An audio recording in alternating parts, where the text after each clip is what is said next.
making sure the non-fascist candidates win is just the bare minimum that I should not even have to ask you to do. It's the most basic protection, and that protection eroded for one presidency. We got 3 Republican Supreme Court justices, and now everything's up on the table.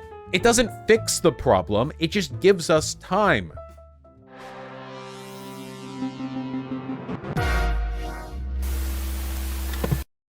I covered Kyle Kulinski talking to the Vanguard boys about the viability of voting third party. Okay, I guess in fairness, I was quite mean to the Vanguard boys, so I can't necessarily blame them for... What's the vibe? Skip to 5 minutes in. Oh, were you the one who provided the link, Casey J? Thank you. Why 5 minutes in? I hope Cornel West never ever... I know he won't. There's a 0% chance of it happening. However, if he did get 5%, I still think that'd be bad because he's a crank, and I don't want him out there on the debate stage making leftists look bad. Sorry, buddy, if we're going to get... Listen, okay, Bernie Sanders was an actual good leftist candidate who knew how to speak to people. Have you seen the way Cornel West talks about shit? Oh my God, absolutely not. I don't care if he's been like a historical activist. That doesn't make you a good politician. That's true. Yeah, I saw this. Kyle Kulinski was talking with someone else, I believe, or 2 other people. That's loud. Okay, they say 5 minutes in. I'll go 5 minutes in. Sure, fine. It's a long video. 5 minutes in. Because that mobilizes the party and it indicates people's like broader rejection of it. You do not want a 51 versus 49% fascism. That's not... Yeah, that would be a swing state, idiot. I'm talking about... All right, hold on. If you're in a safe state, because you don't want to beat out the opposition by 1 vote. You need overwhelming victories against them, because that mobilizes the party and it indicates people's like broader rejection of it. You do not want a 51 versus 49% fascism. That's not... Yeah, that would be a swing state, idiot. I'm talking about safe states. In other words, the states that don't go 49-51. But just... I don't want a 70-30 it either. I want a 99-1 it. I want a 100-0 it. Straw man in the argument from the very, very top. It's not a vibe. The problem with the logic of like, you can vote for your crank, worthless third-party candidates if you want to because you're in like a safe red or safe blue state. The problem with that is that states don't always stay safe red or safe blue. Florida was considered a blue state, and then it's... Well, wait, it's not a blue state? That was so long ago. It was recently considered a swing state, and now it's a red state, you know? And that's because Republicans, who are dogmatic and unflinchingly devoted to their party, you know, continue to run out there and press those votes even when it feels futile. And things can change. But when you give people the idea of like, oh no, sorry, your state's already red, you can vote for whoever you want, there's no pressure. Well, then it's not, you know, it might not be red forever if you fight for it. And likewise with blue states, you don't want them to shift over. Gonna go red. It does every year, at least, you know, during my lifetime. At one point, not so much, but now it is, you know, solidly red state. Well, wait, that's even worse, because like, you can't say, oh man, I can't vote against fascism here because everyone here votes for fascism. Well, that's never going to change if you act that way. Like, Florida was a swing state, not... What an excellent point this young man is making. Not that long ago, and now it's a red state, but it's never going to be anything other than a red state if people take the attitude of like, oh, well, I can vote. I would wager that Vosh has never been to Missouri, so he can shut the fuck up. Yeah. Yeah. Also, Florida, yeah, it now is a solidly red state, but... Okay, well, he's got me on that one. It's true. I've been to Florida and Alabama. I haven't been to Missouri. Yeah, okay, it's got me on that one. You know, if I'm wrong, I'm wrong. I'll take that. Used to be a swing state, so it's not really the same thing. Like, while it was a swing state... Yeah. Okay, but if it went from a swing state to a red state, then it reasons to assume that it could be made from a red state to a swing state, but that would only be if you keep voting blue, even though the state is red. Like, if it can go from a swing state to a red state, you can push back on that, but not if you just cede the moment they seem to win. Have you been to Missouri, Tempest? Okay, I'm taking his... Missouri pass. Okay. I would be saying that, you know, if you want to vote for the lesser of two evil, if you got to vote for Joe Biden and you live in Florida, then I understand why you want to do that, because I agree that Joe Biden is the lesser of two evils and I would rather him be president than Donald Trump. So yeah, if you were living in Florida while it was a swing state, then I would have said, you know, vote your conscience, whatever. And if you think that Biden's better, then go ahead and vote for him. In fact, I kind of agree with that. Nowadays, Florida is not a swing state. it's going to go solidly red. Okay, but it doesn't have. But wait, so why are Republicans capable of changing the general demographic, like voting status of states, but the Democrats aren't? Like we can make it back to that if you keep voting blue. It's only a swing state if you vote enough blue to make it a swing state. You have to vote to do that in the next election. So my logic would be, because of the fact that it's going to go red, almost 99 to 100% chance it's going to go red. If you're someone that lives in Florida that's considering voting for Joe Biden, hey, you might as well vote for Cornel West. No, because then it will stay red literally forever. And any time, for any reason, any state goes red, you cede it permanently to the right because the right's smart enough to continue voting for viable candidates. Like, blue states creep towards the center because, oh, it's a blue state. No point in voting blue. It's already going to go blue. And then they become swing states, and it's like, oh, now we're going to vote. But then if they ever shift over to the red, it's like, no point in voting blue. You know, it's already gone red. And then, like, this is ridiculous. This is, like, come on, think for a second. Come on. Think for a moment about the consequences of these ideas. Because guess what? If you vote for Joe Biden, you're throwing your vote away. No, you're not. Voting for Joe Biden in Florida and voting for Cornel West in Florida are not the same votes, because Cornel West and the Green Party will never be a potential swing state contender in Florida, but Joe Biden would. The Democrats would and have been. At least you can potentially get Cornel West to 5% in Florida or nationally if you don't just throw away your vote by voting for Biden or Trump. Yeah, and I think that's another thing that Vosh doesn't want to engage with. The fact is that obviously the Electoral College is fucked, and that's a broken system, and we could talk about all of the faults of that. But in that system, like a way to actually give some utility to your vote, is to vote for a third party. And no, third parties cannot win in the system. There is no utility in anything, their promotion, anything. If you have a message you want to get out there, run in the Democratic or Republican primaries. Right now, mathematically, first-past-the-post systems do not allow for third parties to succeed in a two-party duopoly. That is just not how it works. You would only guarantee the closer party's downfall.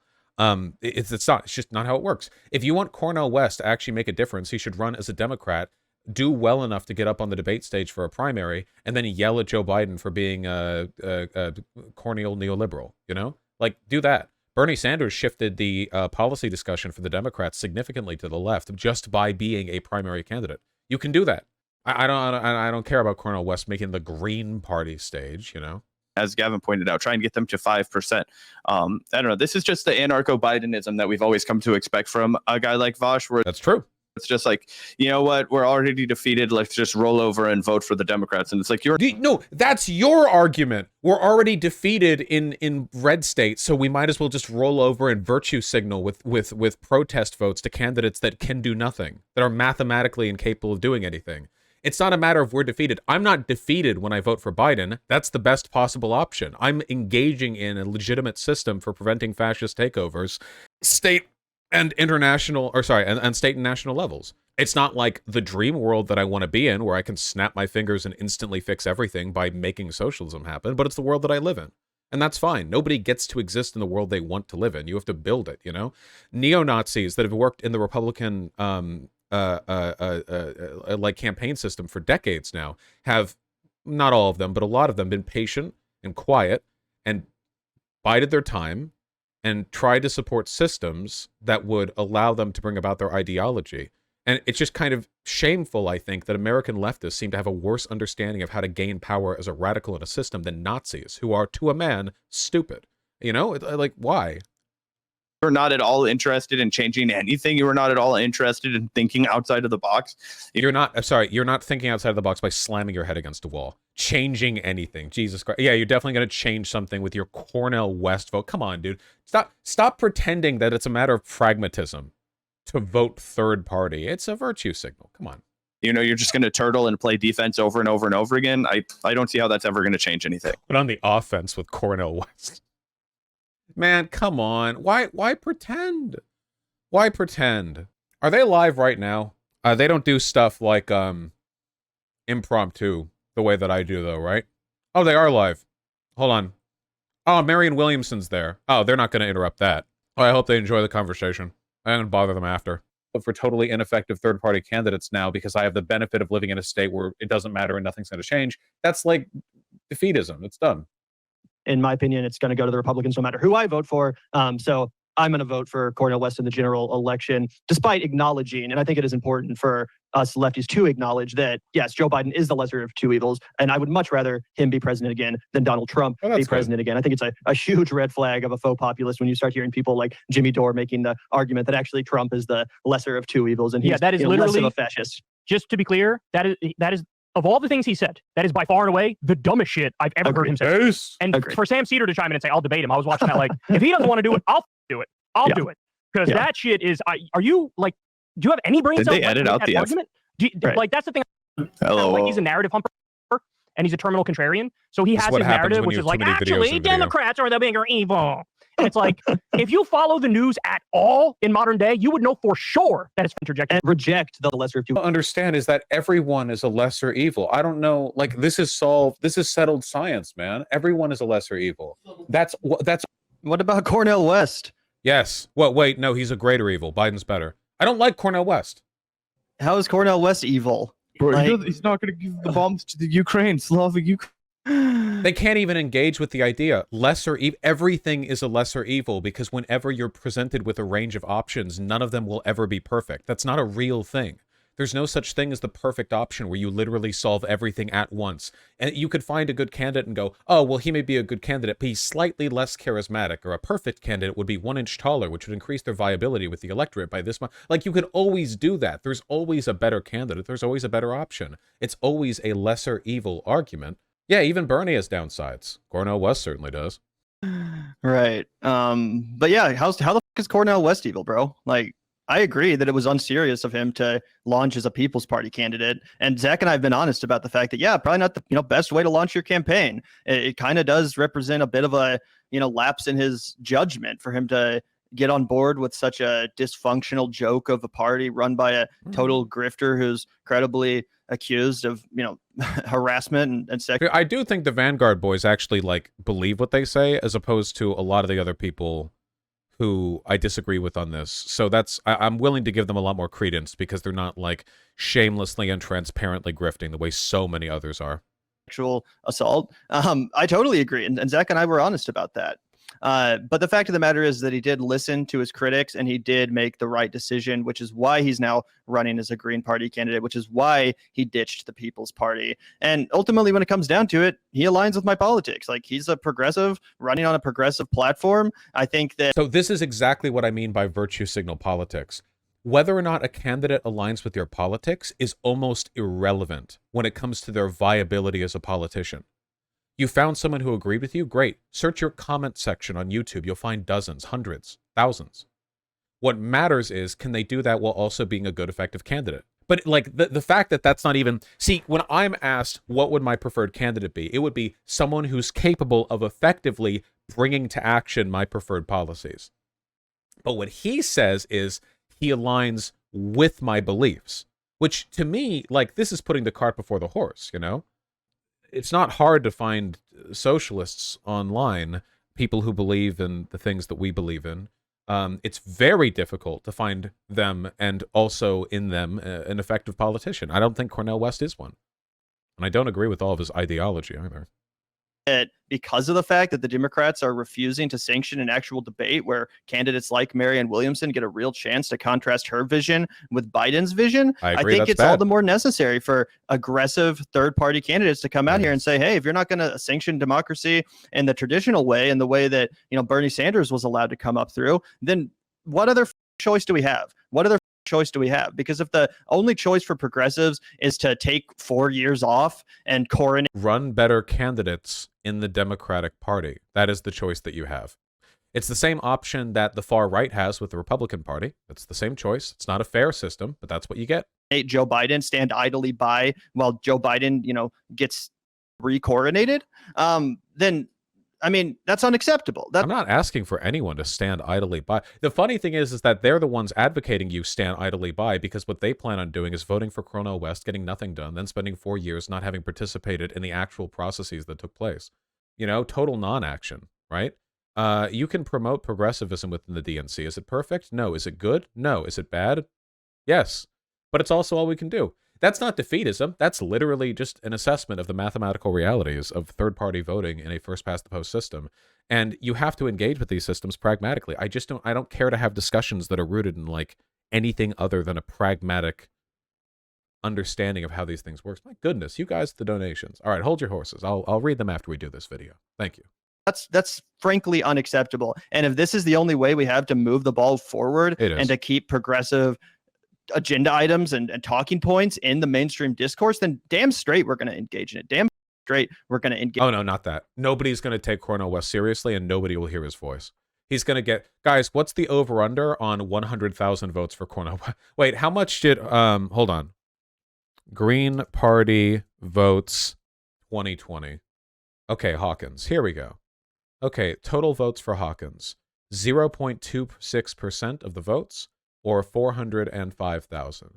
So you want to get Cornel West to 5% when the general election outcome for the Green Party before was 1/20th of 5% in the general. It's the third parties just aren't the way forward. They're not the way forward. Engage in it. And if it means that Joe Biden loses to Donald Trump, which by the way, it won't, that's not what's going to happen. But even if that did happen, would that be Cornel West's fault? No, that would be Joe Biden's fault. No, it would be both of their faults, right? Joe Biden could have run a better campaign, and Cornel West could have not split the votes with the closer candidate.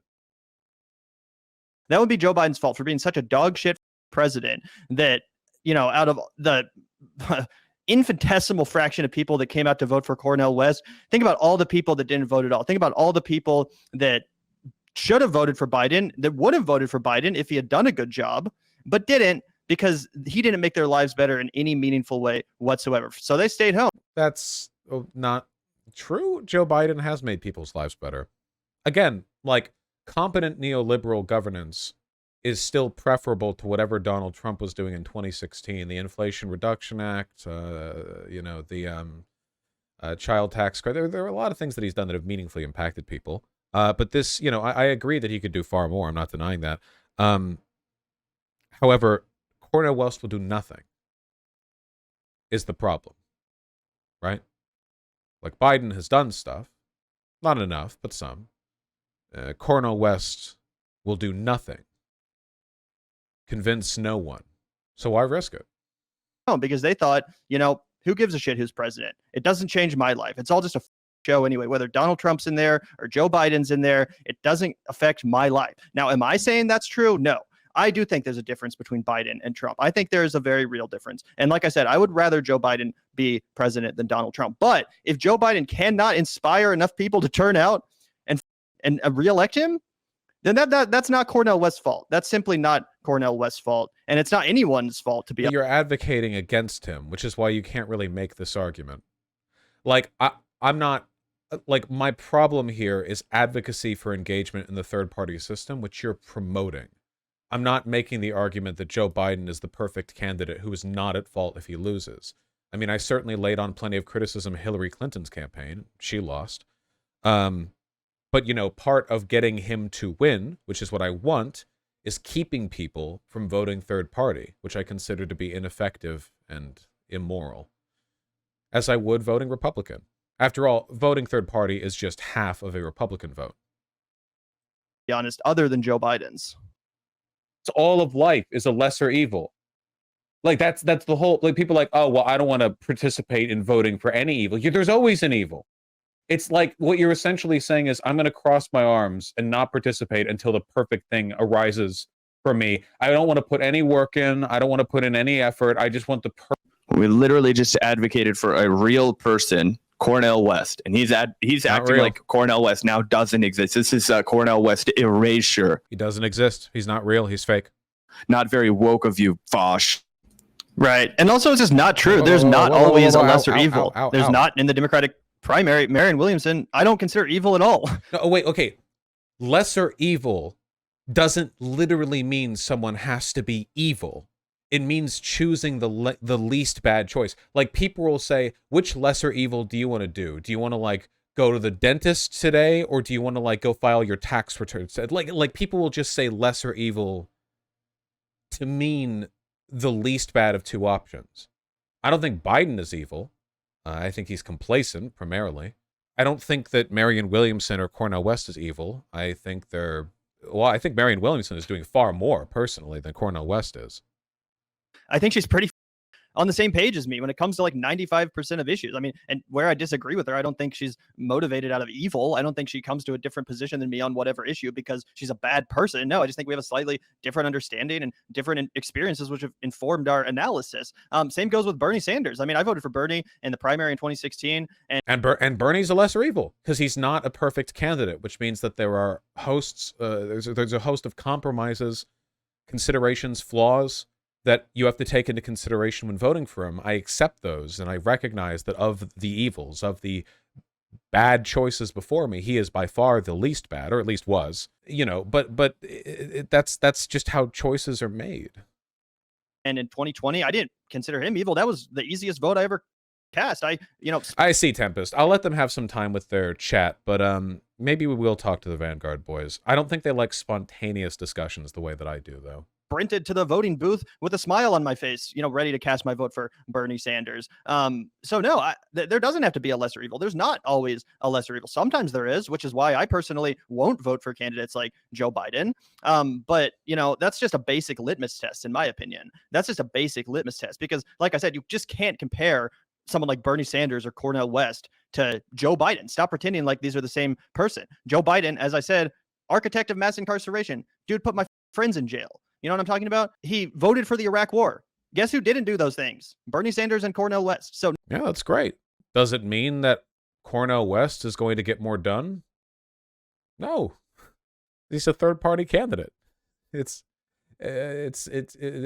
irrelevant. Even if his positions were perfect, if he's incapable of affecting them, then I don't care. He needs to be a viable candidate, which a third-party candidate can't be. I wish he'd run as a Democrat. Though, again, he does have some crank tendencies, so maybe it's better that he keeps quiet. I don't know. Yeah, it's utilitarianism. We're never getting this. I looked very quickly at the Vanguard's live chat. They said, I'll be the one to say it bravely. I'm not saying Vosh is racist, but he does tend to have a lot of racist AF moments and tendencies, often. Did I contact the Vanguard guys through Discord before, or was it through Zoom? It was Zoom, wasn't it? So I couldn't just, like, message them. Yeah, then there's not really a way for me to directly contact them. Even their chat is subscriber only. No, you don't always have to vote for the lesser of two evils. Same with Marianne Williamson, obviously, by the way. So no, you don't always have to vote for the lesser of two evils. And we can demand better options. You know what I'm saying? Like, I don't understand this bullshit defeatism from Vosh, which is, again, especially ironic considering that he's accusing us of being the defeatists because we don't have to want to swallow the pill that is voting for Joe Biden. Perfect thing. Again, it's just not defeatism. It's literally how the system works. The Green Party is not going to win the presidency. Voting for Cornel West when you could be voting for Joe Biden is a risk because there is no benefit in voting for Cornel West, and there is a benefit in voting for Joe Biden. Refraining from voting for Joe Biden if you already live in a safe red or blue state is exactly how Republicans win and shift the demographic tendencies of those states. It's just how it is. It's just how it is. Thing to show up. It's not, that's not how it works. And it's never going to work that way. It's not going to work that way in a socialist government. It's not going to work that way in a communist society. It's never going to work that way. It doesn't work that way. People just want to make everything an expression of their own personal moral virtue. It's a symptom of like the narcissistic political engagement of the times, Oh, well, you host a YouTube show where you talk to nobody for hours about politics and you want to tell me about narcissistic political engagement? Wait, I talked to chat. Wait, I've got chat with me. I've got my little PogChamps in chat. And to be fair to Vosh, like, I can kind of understand what he's saying here, and to an extent, I share his frustration, but only when it comes to the people that refuse to vote for any Democrat ever. Like, if you're one of those people that won't even vote for Bernie or Marianne Williamson just because they're running as Democrats, and you think you're so pure that even though you agree with someone on 90% of the issues, and they're clearly better than the incumbent alternative, by every imaginable metric, but you're still like, I'm too pure. And because I've been listening to Jimmy Dore for the last 5 years, I just don't think I can, vote for any Democrat, even if they're actually a literal progressive. You know, that I do find annoying, and I do think that is, you know, narcissistic, and I do think that's kind of just like, you know, doing politics as this like performative, you know, look how pure I am, look, you know, how virtuous I am. But again, that's when we're talking about candidates that aren't even actually evil, people like Bernie Sanders and Marianne Williams that actually represent a progressive future, that actually support progressive policies. When you're just talking about ghouls like Joe Biden, then no, I think that's ridiculous to say. Identity as just that, an identity, and not a reflection of something greater. So they'll think like, oh, well, okay, maybe I'll acknowledge it's better for Joe Biden to win than for Trump to win, but like that doesn't really speak to me. That's not me. I'm not a Biden voter. That's not who I am. That's not that's not what represents me, you know? I'm a Cornell West voter. Well, I don't give a shit what you are. I give a shit what the outcome of these elections are. And you're not going to get good outcomes if you throw your votes away. Even in states that are already decidedly red, it's just there's no point. Third parties are just not a thing. They're not real. They're fake. Don't listen to them. LOL. This is such good advice. This is such hopeful advice for the future. I'm actually feeling really inspired and motivated to participate in politics right now. Thank you. Okay, I know that this is a joke, but like if your participation in politics hinges on me delusionally selling you the idea that third parties are a viable way out of the party duopoly, then you're basically saying you don't care about what happens and you don't care about reality. You care about a narrative where you get to feel like a special hero for beating back the tide of the normies and their political engagement. I don't like, it's always this like, well, defeatism, that. I don't care whether or not my narrative is understood as a hopeful or defeatist one. What I care about is the path to victory. And as long as we're on that path, I'm going to be happy about it. When we stray from that path, I'm going to be unhappy about it. I don't care how dirty that path is. I don't care whether or not it involves voting for Joe Biden or become a DNC shill. If the outcome of this entire messy process is more power for us, for socialists or for the working class or for progressives or whatever else, to victory, then that's what I care about. You know, if that means being patient for a while, if that means understanding my relative weakness and lying in wait, then fine. I don't care. I don't think it's defeatist, you know? Again, we must learn as ever from our mentally simple opposition, the Nazi, who have had an outstanding effect on right-wing politics in this country for decades, but they never succeed when they're out and about with it, right? Well, maybe now they are, but historically, they've had to be a little bit more clever. Certainly after the Civil Rights Movement, the anti-black contingent of America's right wing has needed to rely a little bit more on euphemism. But the paths they took were for their benefit. It wasn't, say, complacency or defeatism for the racist white man in America to start using euphemisms rather than screaming the N-word. It was their path to victory. A horrid path, to be sure, from our ethical perspective, but we can't deny that it was more effective for them to start coding their language than screaming racial slurs. But if we had just thrown our arms up, you know, well, this is all defeatism. We should just vote third party, all of us, and scream the N-word. Well, nothing gets done that way. Vosh, this has been uplifting, and you know what, shame on those pessimistic people who think that you have other options besides two corporate candidates. That's for the birds. You're right. This is America. Go back to another country if you don't like it. Love it or leave it, pal. Well, I want first past the post to be changed, so I'm not suggesting love it or leave it. I'm not happy with the fact that it's a two-party duopoly, but it is one. Right. And again, people have been following your advice for years, Vosh. Oh, just keep voting blue. Eventually, we'll banish the fascists for good, right? I don't say that. I just say it's better than the red winning. That's it. It's not complicated. By the way, remember when the red won in 2016? Then we got 3 Republican Supreme Court justices, and now all the fabric and everything institutional about this country, even the like legislative boundaries that protected people, are being eroded like rapidly. That's cool. That's so great. I love that, you know? It's almost like the process of building up a bulwark against fascism isn't a super cool and rewarding one where you get to feel like a hero and you vanquish the fascists with a single fell vote. It's almost like the process of protecting your society against fascism is multifaceted, and that making sure the non-fascist candidates win is just the, to be clear, bare minimum that I should not even have to ask you to do. is the most basic protection, and that protection eroded for one presidency. We got 3 Republican Supreme Court justices, and now everything's up on the table. It doesn't fix the problem. It just gives us time. If we just vote blue enough times, then the fascists will go away and never come back. Yeah, true. Right. More people voted for Hillary Clinton than Donald Trump in 2016. Did that get rid of the fascists? No. Oh my! Wow. It's incredible. The Electoral College is bad? Really? Again, like it's just no engagement. They can't conceive of this as anything other than like a child's battle against evil. Like there's no political strategizing, broader consideration. Oh, Donald Trump still won thanks to the Electoral College. But if only Jill Stein actually hadn't run, man, she cost him Pennsylvania.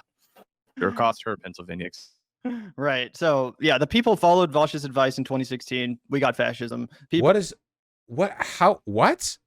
If more people had followed my advice, first of all, I wasn't even a streamer back in 2016. Second of all, if more people had followed my advice, Hillary would have won. What is that? Wait, the strategy of voting for Hillary Clinton is what cost Hillary Clinton the election? I don't understand. I don't understand.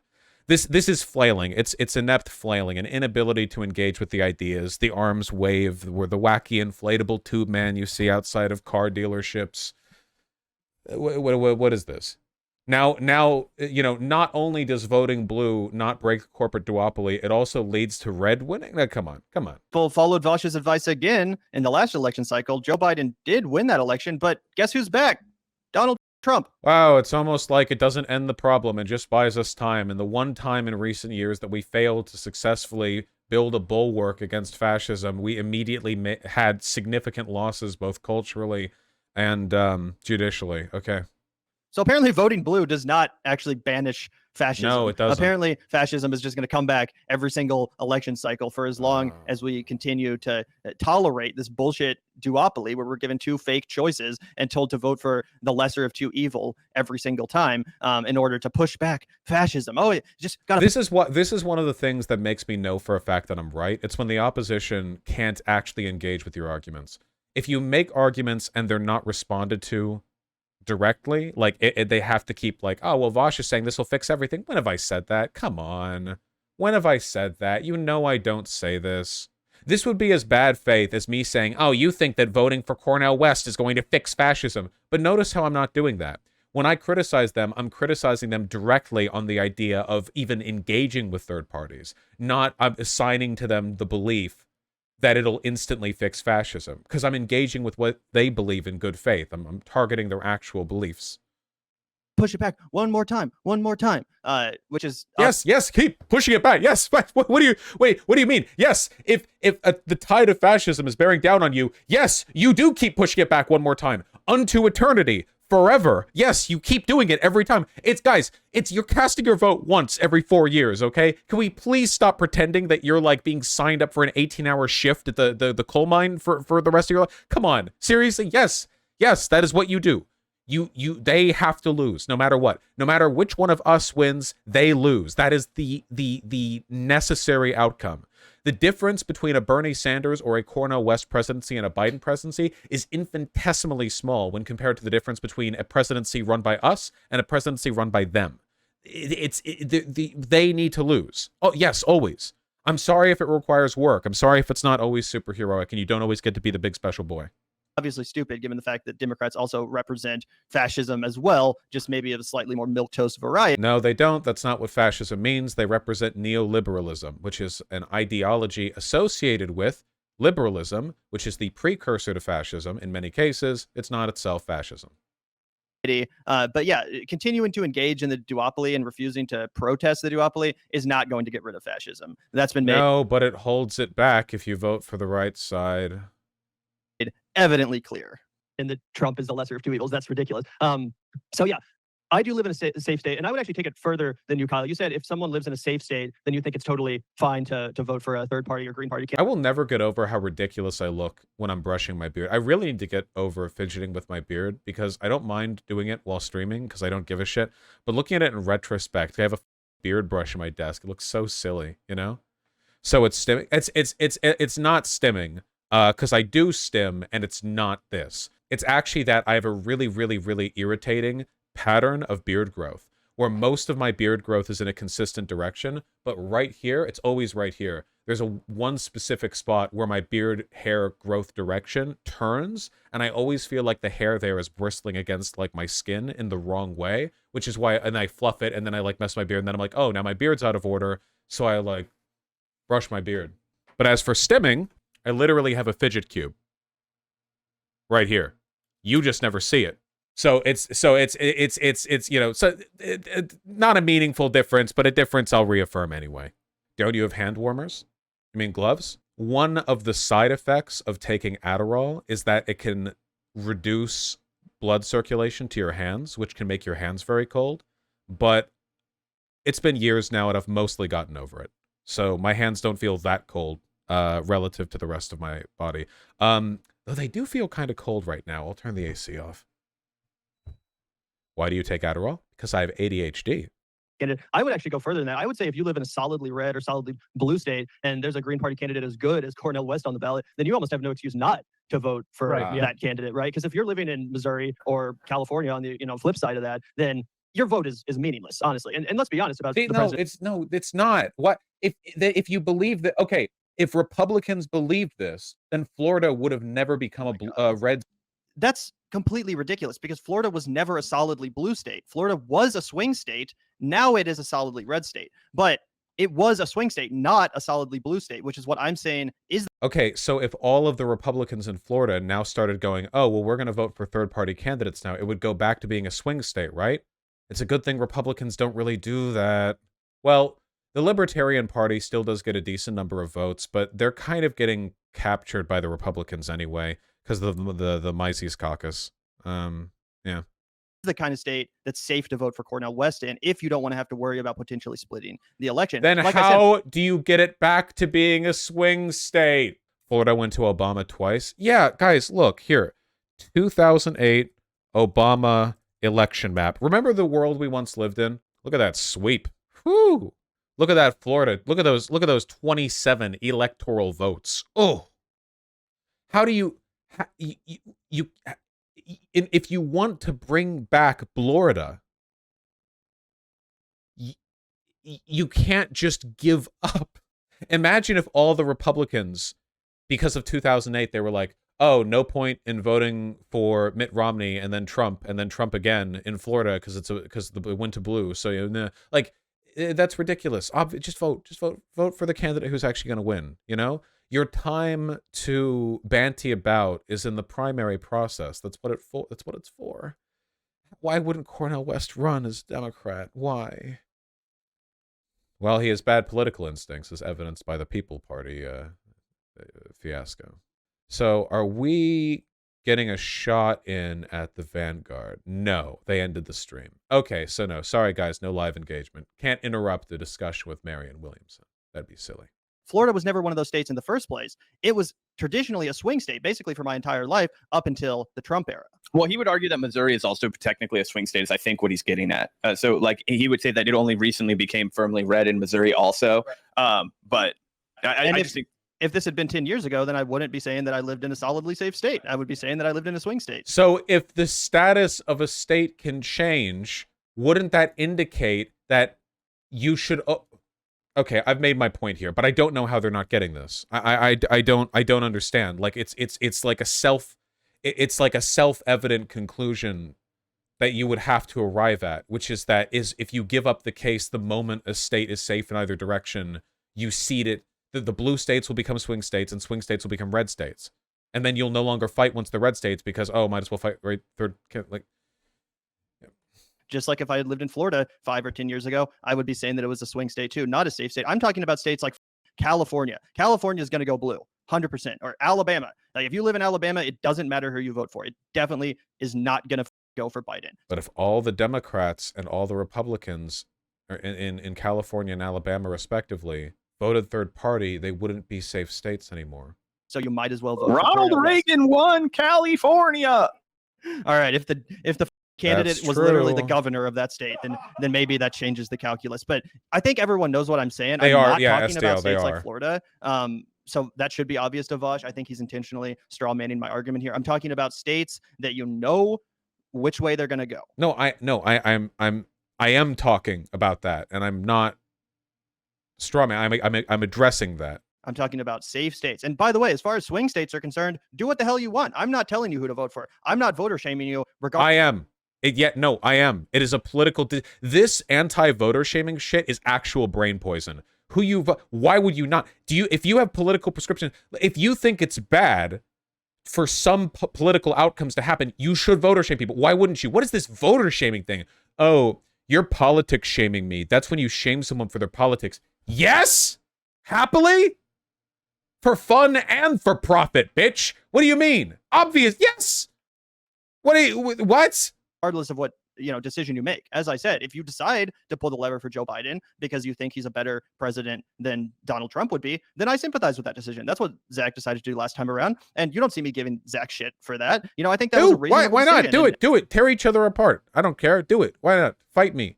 Wait. What do you mean? Why would you not? You're making political prescriptions. We're making arguments for things that have the highest consequential outcome. We're talking about who gets to run the most powerful country on earth. Why are these decisions not ones we should make moral prescriptions for or on? If you can't shame someone for their relative decisions within the Democratic primary or the third party, then how can we shame somebody for voting red? If we can't shame somebody for voting for fascists, then why shame fascism? What is the difference between people who will vote in fascism through the legislative means they're given, or the electoral means they're given, and just fascism? Like, what's this moral boundary? Why can't we shame people? I want to shame people. Why not? Why can't I? And I'm glad that Biden's president instead of Trump. So if you do live in a swing state, if you do live in Pennsylvania or Georgia, then vote your conscience, man. I'm not telling. No, don't vote your conscience. Vote for Biden, you cretin. Don't vote your. I don't care what your conscience says. You average voter in Pennsylvania, you're a retard. I know more about politics than you. Do what I say. What do you mean?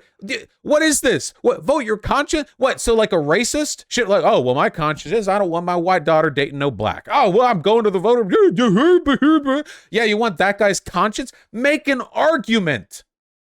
Why are we so allergic to this? Why?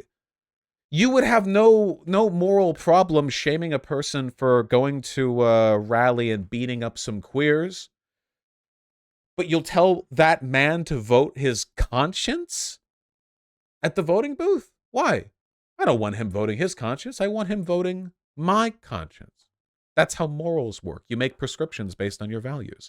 I don't get this. It's this sensitivity to quote unquote voter shaming, which stemmed from the 2016 election and onward, where a bunch of lefties got really upset at mainstream media blaming them for Hillary's loss because they voted for Bernie Sanders in the primary. And mainstream media was wrong to do that. But the problem there wasn't mainstream media voter shaming. It was that they were voting shaming incorrectly. They were wrong, but not the process was fine. That worked. You to vote for Cornel West, but I'm also not telling you not to vote for Cornel West. I think you can make your decision. What I am saying is to people who live in states like California, which is definitely going to go blue, or states like Alabama, which are definitely going to go red, and I'm telling you that your vote is meaningless, thanks to the fact that we live in a system where it will be if you vote for Cornel West. The popular vote is not what decides the election, and it's an electoral college. Wait, that doesn't mean your vote is meaningless. It just means that there's a disproportionate skewing of voting outcomes based on the proportional electoral allotment to a state. That doesn't mean it's worthless. That just means that there's an additional level of abstraction on top of it. I mean, obviously, you could have faithless electors, but for the most part, it doesn't go that way. If you're a Republican in California, your vote is absolutely meaningless. And if you're a Democrat in Alabama, then Reagan won California. It wasn't meaningless. They won. Your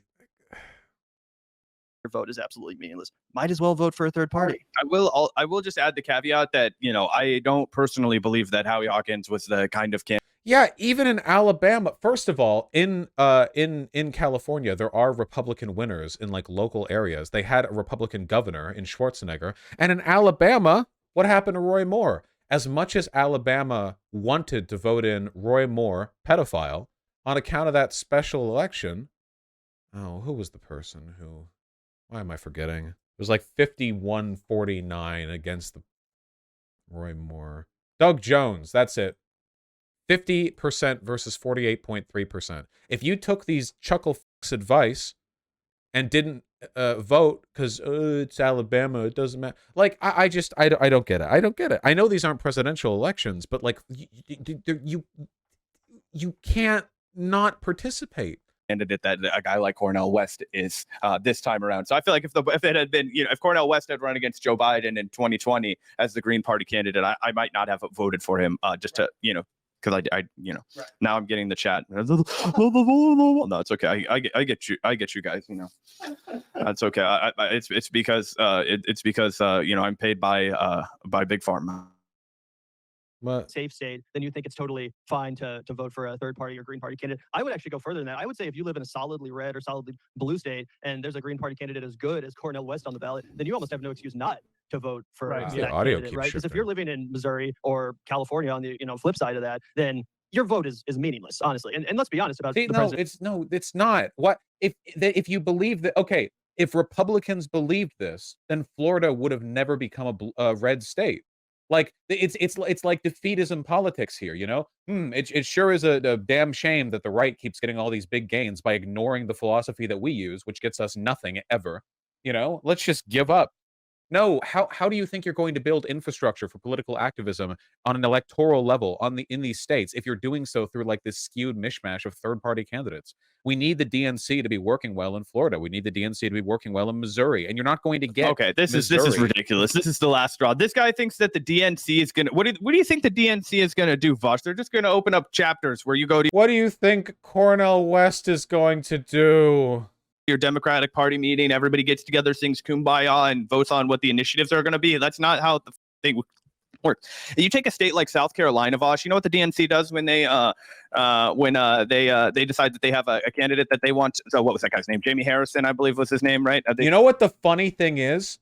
One of the worst elements of the DNC is the fact that they take these guys' advice. They write off red states and don't invest in candidates there. They listen to these guys. We're listening to two DNC front runners right now. We're listening to the men behind the operation. Because if you look at DNC operations in red states, you realize that they write off these areas the way Republicans don't. Look at Republican gains in New York for an example of this. And they'll go, well, there's no point here. But like, I'm arguing against that.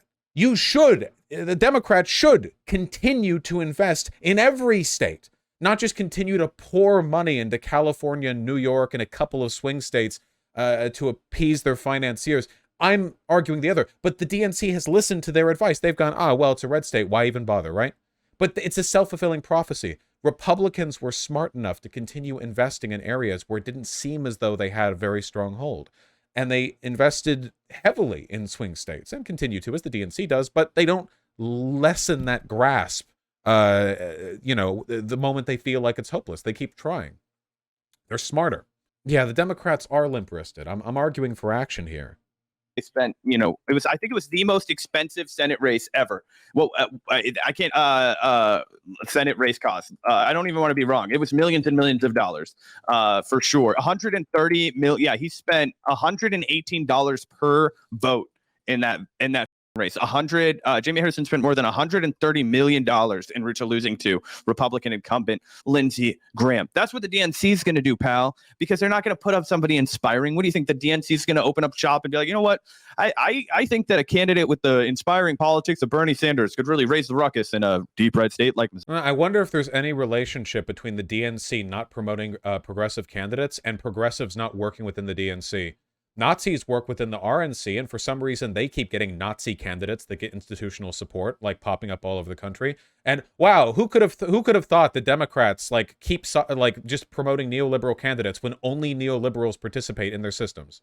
Missouri, let's give $100 million to Lucas Kuntz, who wouldn't even be my first choice, but he would be way to the left of what the Democrats are going to get involved with, even if he is taking a little bit of corporate money, even if he's just on a slightly to the left of Sherrod Brown kind of a politics. They would never do that. They would never do that, right? Why? Because that's not like they're interested in wetting the palms of the individuals that buy the ads up, so that it's just a racketeering basically. No, it's not racketeering. It's party culture. Okay, The DNC does not operate at peak efficiency for its own benefit. It's guided by the ideology and interests of the people who work there. And as I've said before, radical extremist far-right people have successfully infiltrated the GOP and have worked to promote their interests within the organization.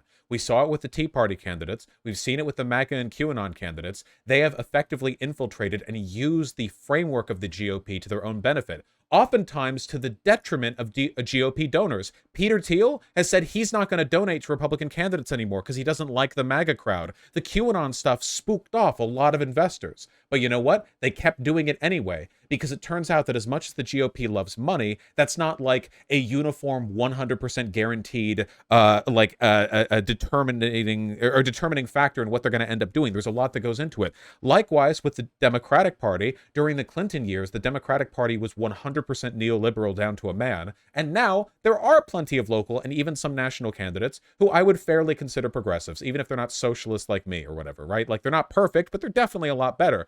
If you want to change how the DNC behaves, do to it what the Republicans did to the GOP. Work harder to infiltrate, to spread your ideology, and to promote it and disseminate it. Get the DNC to invest more heavily in red states and to promote candidates that actually excite local interest rather than just promote complacency. This can be done. You achieve nothing with Cornel West. Nothing. Zilch, nada. You are as delusional in your belief that that will be a successful avenue of approach as the far-right people who believe that creating like the American Nazi Party and running third party would be like, oh, this is how we're going to get it done, you know? And by the way, the reason I keep comparing us to our far-right extremist opposition is because from the perspective of the median voter, extremism tends to be extremism.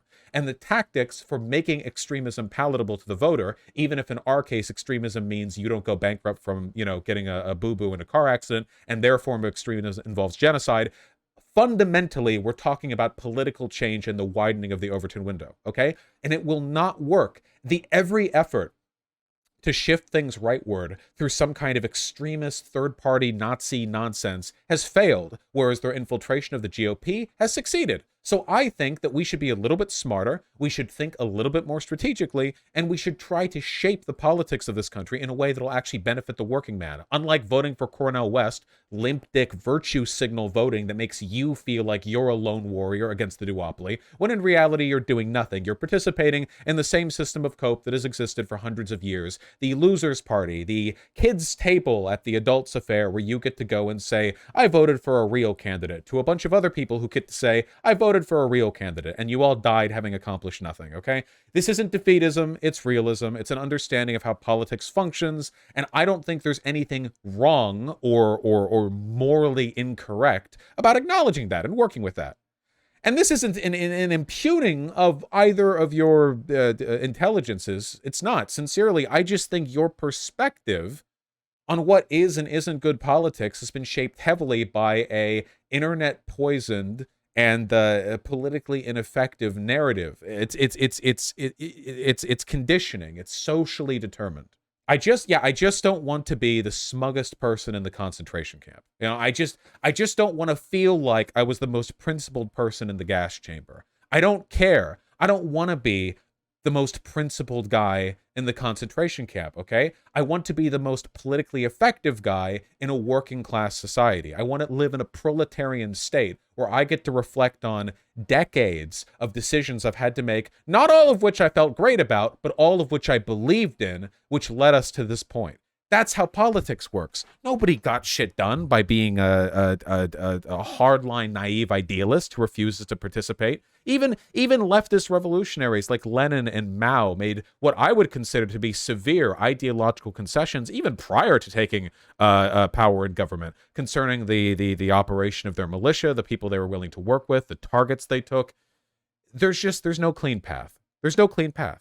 I feel like after all that rambling I just did, there's no possible thing that I could say to add on to it in watching the remainder of this video, but I'll watch a little bit more of it. Like, they knew they were not going to win Lindsey Graham's seat in South Carolina. They did that for press. They did that to have like a faux like resistance so that they could fundraise off of it.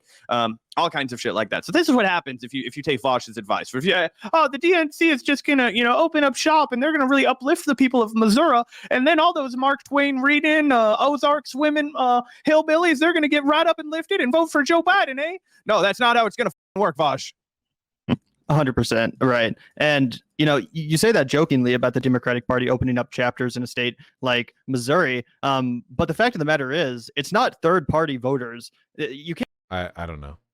Can't blame third-party voters for the failures of the Democratic Party in states like Missouri. I can blame everyone who doesn't vote for the candidate that I want them to vote for not wanting to vote for the candidate I wanted them to vote for. And I will. I will go door to door.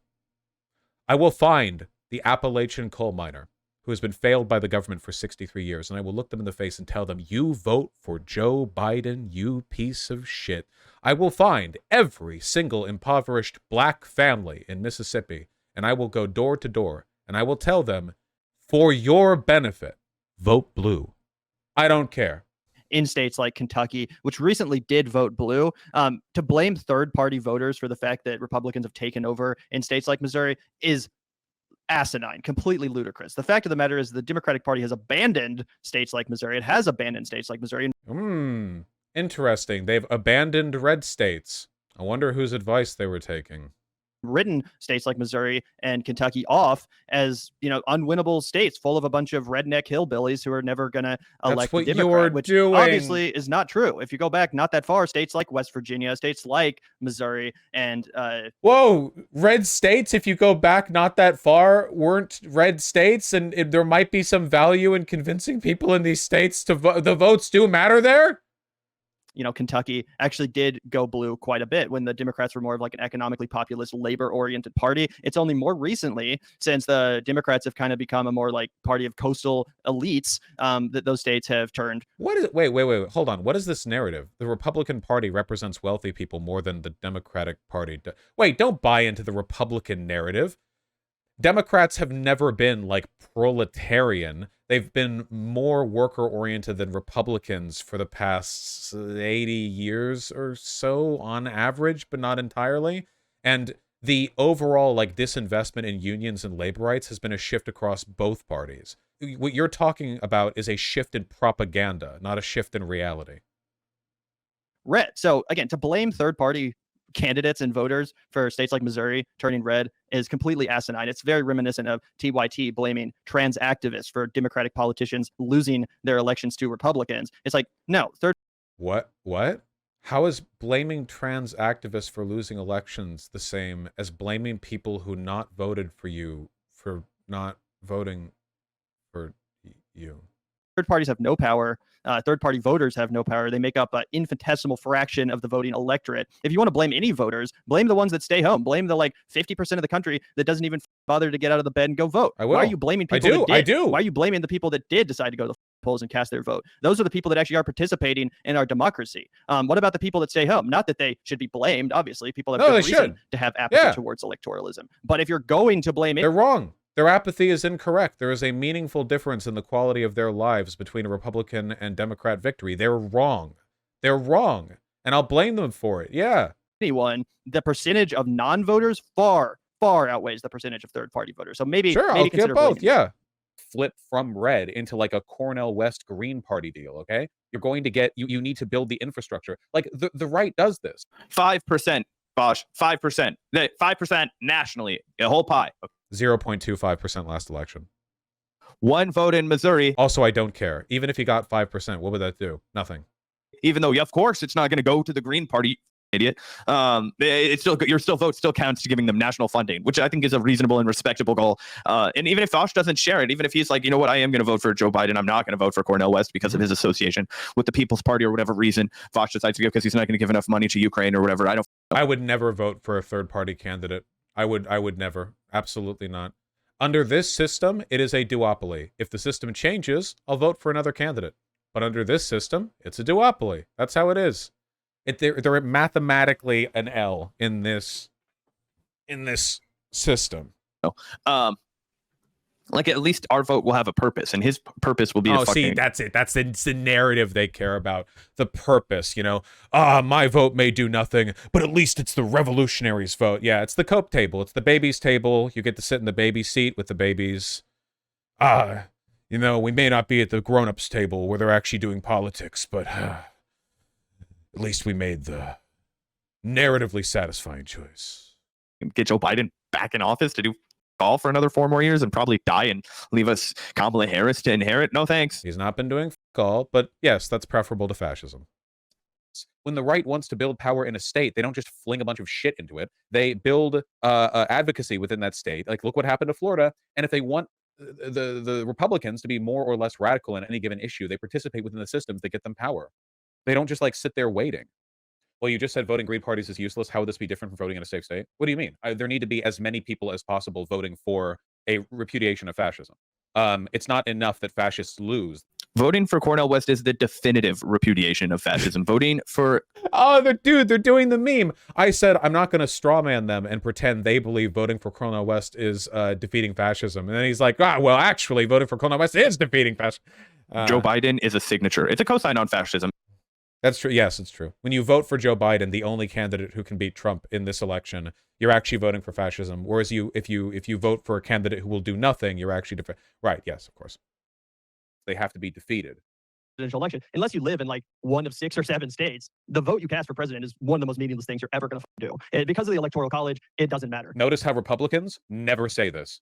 Ever. Even Nazis, even super far-right people who know that the Republican Party doesn't represent the fullest extent of their interests, they never say this because it's stupid, because it doesn't work. It's anti-politics. They never say it. They don't.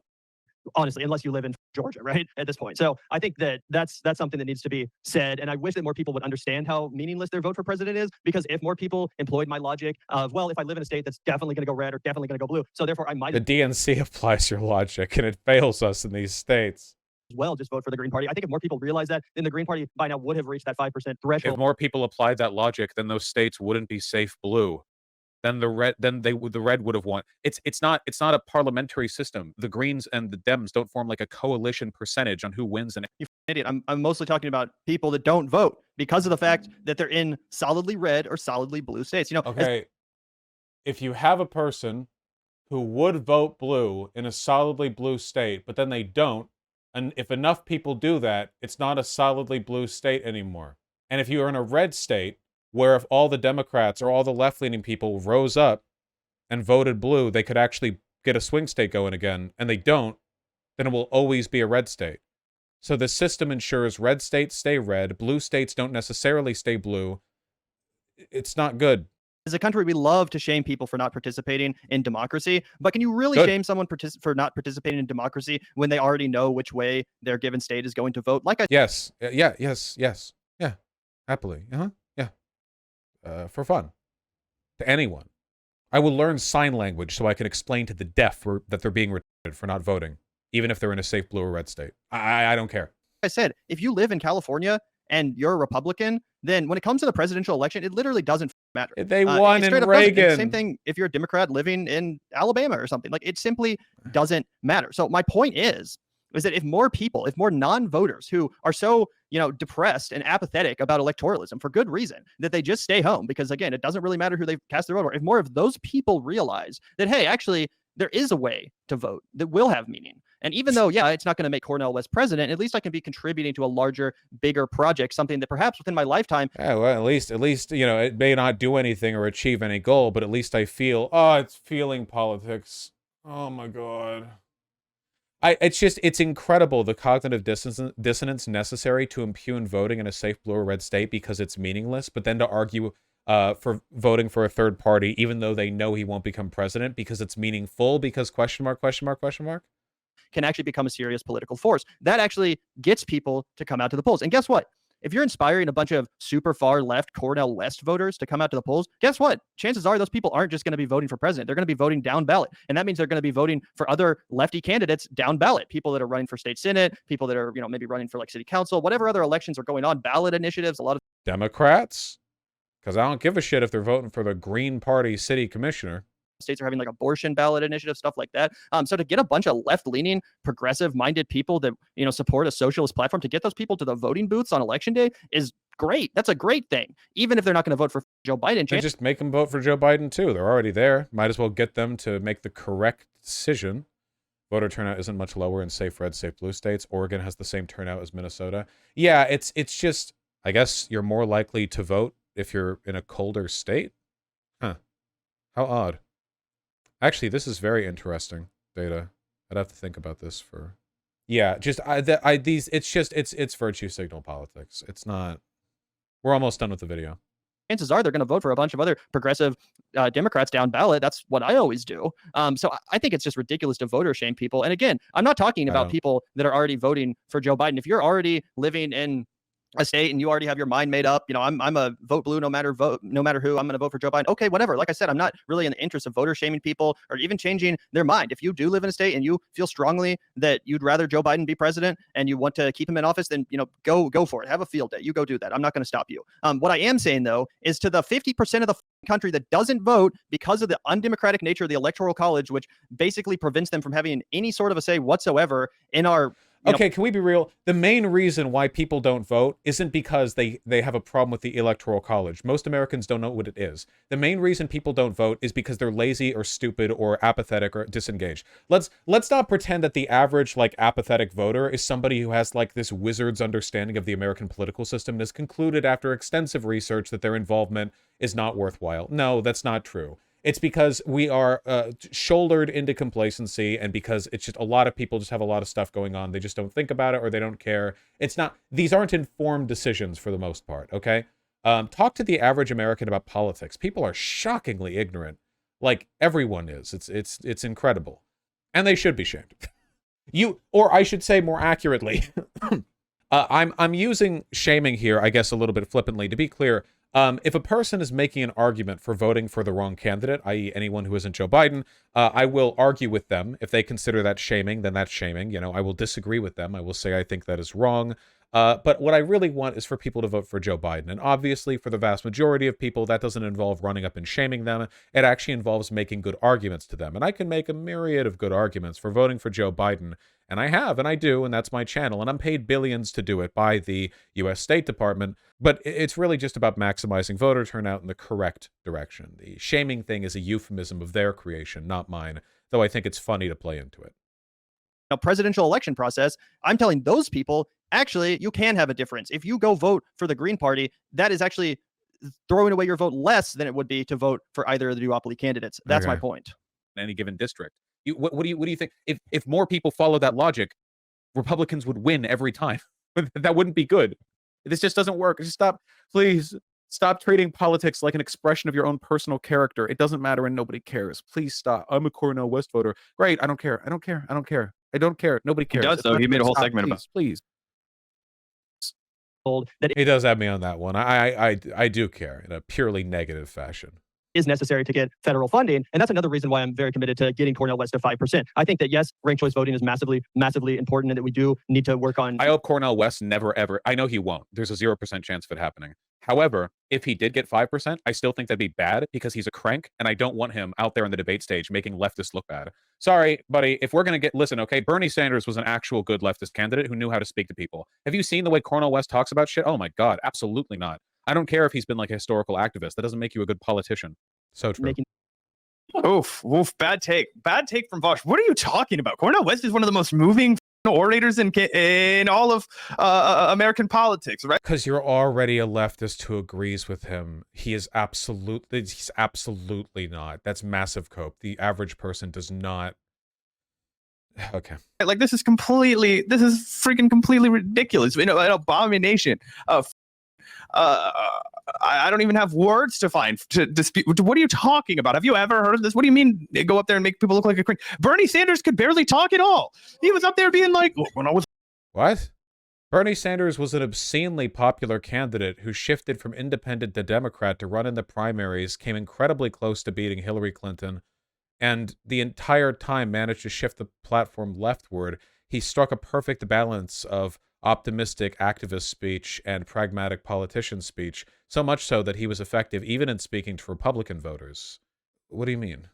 A boy, I can't even get into my Bernie impression right now. This is too ridiculous. It's too ridiculous. I'm beyond words. I can't even find it. It took me this long to find it. Now I have to talk to you like this for a little bit because I finally found it. When I was a boy in the Brooklyn Dodgers, they moved a big stadium from Brooklyn all the way to Los Angeles, as I said. I'm never gonna forgive big corporations ever again. You don't remember that guy? He had to. We literally talked about how Bernie Sanders' candidacy was made by his surrogates like Cornel West, who were able to. The most popular and effective independent candidate running as a Dem in the modern era was made by Cornel. Okay, this is like a fantasy story. You could tell Bernie Sanders was charismatic because his biggest flaw was that he was repetitive when he spoke, and he tended to go over the same points over and over with little iteration, and people loved him so much that they didn't even mind and would lovingly refer to it. Everyone I saw was like, oh, well, Bernie Sanders doing the same talking, and people like, there he goes again. Like, people wouldn't even mind because he was so endearing, and he hit that like a curmudgeonly old grandpa vibe so well that it came across as super endearing, you know? Like he was speaking to you personally around a campfire, or like at the dinner table. Move people. Like, this is crazy. Cornel West has been moving people his whole life. He literally is I don't know the nomenclature, reverend, pastor, preacher. I didn't grow up in churches. I don't know what the difference is. Anyway, he's like a theologian kind of a guy, very religious, spiritual man. And yeah, of course, I think that actually connects him to people. Like, Vosh thinks that the American people are going to think some guy's crazy because he's in touch with the Bible. That is just further reinforcement that you should. I didn't mention the Bible. Never take anything that Vosh says about flyover country serious again, because guess what, dude? Even though you have a bunch of guys like me who are out here being like, yeah, we're lefties, we don't give a about religion, we're from Kansas City. That is not how most people believe things here. Okay, even the people that are going to agree with you on the leftist politics, like, they still have spirituality close to them. They still have their religion close to them. In fact, there are a lot of people here who that actually is what drives them towards their activism. Right? It's not a bad thing. It's not something you have to be afraid of. It's very different from the extremely judgmental, tyrannical, Christian evangelicalism that a lot of people have been so turned off by. So I actually, again, I maintain that Cornel West would actually be better off reaching these kinds of voters that Vosh seems so concerned with until the rubber hits the road, right, by rooting his politics in the Jesuit teachings of, like, Christianity, and being like, this is what Jesus was actually about, and making them confront that and having that be part of the, like, moral dilemma that they're going to have to grapple with, because nobody else is making them grapple about shit. The Democrats, they're not making them have any kind of moral introspection. Cornel West will. I've never talked about Cornel West's religious beliefs. Okay. Dog shit take from Vosh. Jesus Christ. Do better, Vosh. Come on, give us something like serious. This just sounds butthurt. Yeah, 100%. Like, it's one thing to say, hey, I don't think voting third party is going to be successful, therefore I've decided against it. That's a strategic difference. It's one that we can debate. But to say that Cornel West is not a powerful speaker, to say that he's not good at communicating, that's just false. That's just a lie. I said that he wouldn't be an effective politician, which I fully stand by. Also, I'm going to be honest with you. Yeah, I don't think he's that great of a communicator. I feel like, oh man, do I want to bust out a hot take? Yeah, I do. Remember the two representatives in the Tennessee, was it Senate or the Tennessee Congress? I'm forgetting their names right now, but they were ousted for being based and red-pilled. And the one of them, he spoke like straight out of the civil rights movement. The two Justins, right? Which was the one who just legit spoke like he was being filmed in black and white? You know what I mean? That one was Justin. They were both Justin. Justin Jones? Yeah, okay. That guy, to me, felt like a modern take on the, like, preacher activist speak. You know what I mean? A politician, a preacher, an activist, a person who captivates, who holds your attention when he speaks. I think that Cornel West is like the unupdated variant of that thing. When Cornel West talks, I don't feel like I'm listening to a modern take on that aesthetic of speech. I feel like I'm listening to that aesthetic of speech decades out of time, if that makes any sense. That doesn't mean that it's wrong to speak that way. It just means that Cornel West is a lot older than Justin Jones. And so the mode of engagement has shifted with time. You can judge for yourselves if you want. I don't think he sounds like he would make for a good politician. Primarily because I think he talks in whimsy. But you can hear. Here's Cornel West being defended extensively by The Hill, the right-wing quote-unquote news org. Here we go. Here's him saying something agreeable. Trouble tonight in paradise. Panic in the Democratic Party. Joe Biden's re-election is anything but certain. Multiple challengers now threaten to derail left-wing Scott. Oh, indeed. I appreciate you having me back, and hope you and your family are doing all right. It's been a while, my brother. I love when you call me Brother Sean. You're always welcome to do so. You are saying that Biden committed crimes against humanity, against black Americans. And you said his record on race issues, and you called out the Democratic Party's history. Let me ask you this. Why overwhelmingly do minorities and African Americans, Hispanic Americans, why are they still continuing to vote in large numbers in the Democratic Party? Well, I swear to God, if he just frames this as an anti-Democrat talking point and he seriously goes on and talks to Sean Hannity and he's like, well, here's why the Democrats are racist. I swear to God. Is I think more and more fellow citizens are reaching the conclusion that the whole system is so rotten, brother. You got both parties that are so corrupt with politicians who are tied to big money. This is true for Republicans. Okay, saying both. It's true for Democrats. You were talking about Brother Trump himself and Biden's connection to Stennis, Biden's connection to Thurman. We know Brother Trump's, his own father has been tied to the Klan. Trump's language about black people. Hold on a second. I've never heard his father. The racism cuts. Professor. Okay, now I'm going to ask you all to live in reality for a second and not give me a answer that you're holding back on. Does he or does he not speak like a presidential candidate typically does in America? There's an objective answer. Now, the reason why we have these biases and associations are absolutely racialized. For example, a Southern drawl from a black man is considered unprofessional. A Southern drawl from a white man is not only considered acceptable, but there are men with Southern drawls in America's House and Senate in D.C. There is absolutely a racial bias. There's a lot about his presentation that speaks to this. He looks and acts like an activist or like a professor, maybe. He doesn't act like a politician to me. Now, is that an unfair and entirely aesthetic judgment? Yeah, certainly. There's a lot that goes into being a politician that's totally unfair. Being tall is a huge one, for instance. If you're a man and you're tall, far taller than your opponent, you're likelier to win by a decent margin. That's just how it is. That's not good or fair, but it's also something worth considering. In his case, it's just he talks like a professor.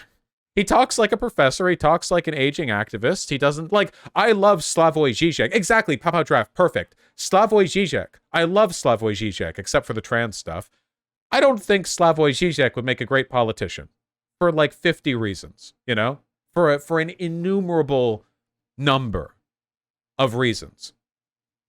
So this is one of the things. When I say he's a crank, though, I think I'm referring to largely to the stuff he said on Ukraine and some of his broader positions. But in this case, I'm mostly talking about viability as a candidate from an aesthetic perspective.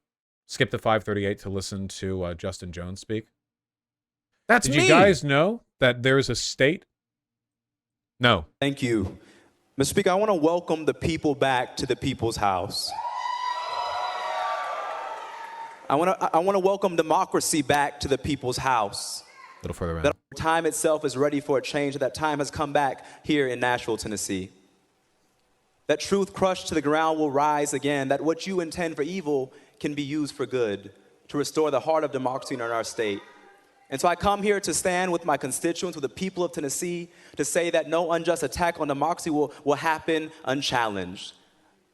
That the abuse of this body will not happen in the comfort of silence. And so I come here, most importantly, though, not as an individual, but I come here to say that the people of District 52, 78,000 people, have a voice in this chamber once again.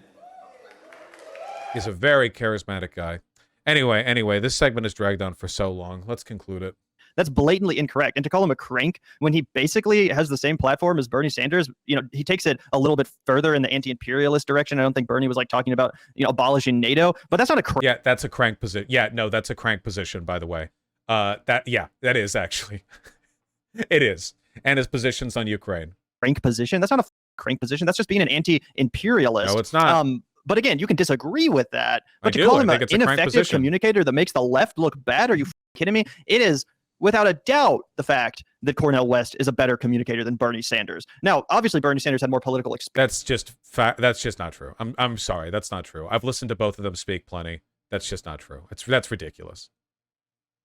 So I can understand the case for him being a better politician or a better candidate. But to say that he's better at communicating a leftist message or a leftist perspective than Cornel West, one of the greatest communicators in modern American history, are you? Jesus Christ! Oh my! Were they like paid by the Green Party? Holy shit! I've listened to Cornel West. He's a fine speaker. I think that he suits the role of an activist well. The idea that he's like the greatest and come on.